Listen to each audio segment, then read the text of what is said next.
안녕하세요. 오늘은 한국 상고사에 대해 알아보겠습니다. 한국 상고사는 한국의 고대사 중에서도 특히 삼국시대 이전, 즉 고조선, 부여, 고구려, 백제, 신라의 형성 이전의 역사를 의미합니다. 이 시기는 한국의 민족과 국가 형성의 기틀을 다진 중요한 시기로 평가받고 있습니다. 자, 그럼 본격적으로 시작해보겠습니다. 1. 고조선 기원전 2333년경부터 기원전 108년. 고조선은 한국 최초의 국가로 단군 왕검이 기원전 2333년에 건국했다고 전해집니다.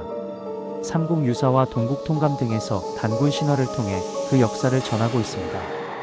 고조선은 초기에는 부족국가 연맹체였으며 점차 중앙집권화된 국가로 발전하였습니다. 2. 단군 역사와 고조선의 문화.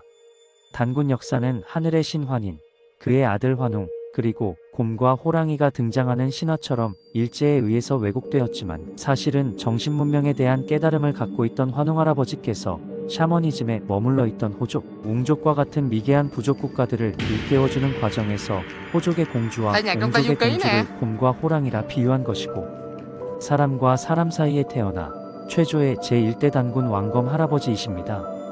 그 단군 왕검 할아버지께서 홍익의 건국이념으로 나라를 세운 것이 고조선이고, 그 이후로 2대 단군 부루할아버지, 3대 단군 가륵할아버지로 이어져 제47대 고열가 할아버지까지 2097년 동안 이어진 역사가 바로 고조선이자 우리 역사의 뿌리라 할 수 있습니다.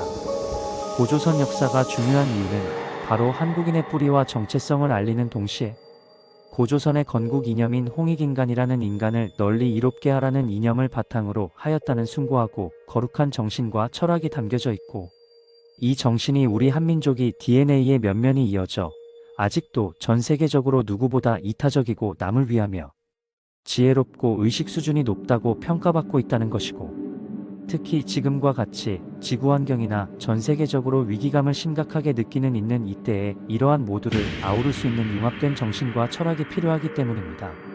3. 부여와 옥저. 동해 기원전 2세기경 - 기원 후 5세기경. 고조선이 멸망한 후 부여, 옥저, 동해 등의 여러 부족 국가들이 한반도와 만주 일대에 등장합니다. 부여는 고구려의 전신으로 특히 농업과 목축을 중심으로 한 경제체제를 가졌습니다. 옥저와 동해는 고조선의 영향을 받았으며 나중에 고구려에 병합됩니다. 4. 사만 기원전 1세기경 - 기원 후 3세기경. 사만은 마한, 진한, 변한으로 나뉘며 한반도 남부에 위치한 소국들의 연맹체였습니다. 이들은 각기 독립된 정치체를 이루고 있었으나 문화적으로나 경제적으로 긴밀한 관계를 유지했습니다. 사만의 경제는 주로 농업과 수공업에 기반했으며 철기 문화의 발전이 두드러졌습니다. 5. 초기 국가의 성립. 부여, 옥저, 동해, 사만 등에서 발전한 여러 부족 국가들은 점차 고구려, 백제, 신라 등의 초기 국가로 발전합니다.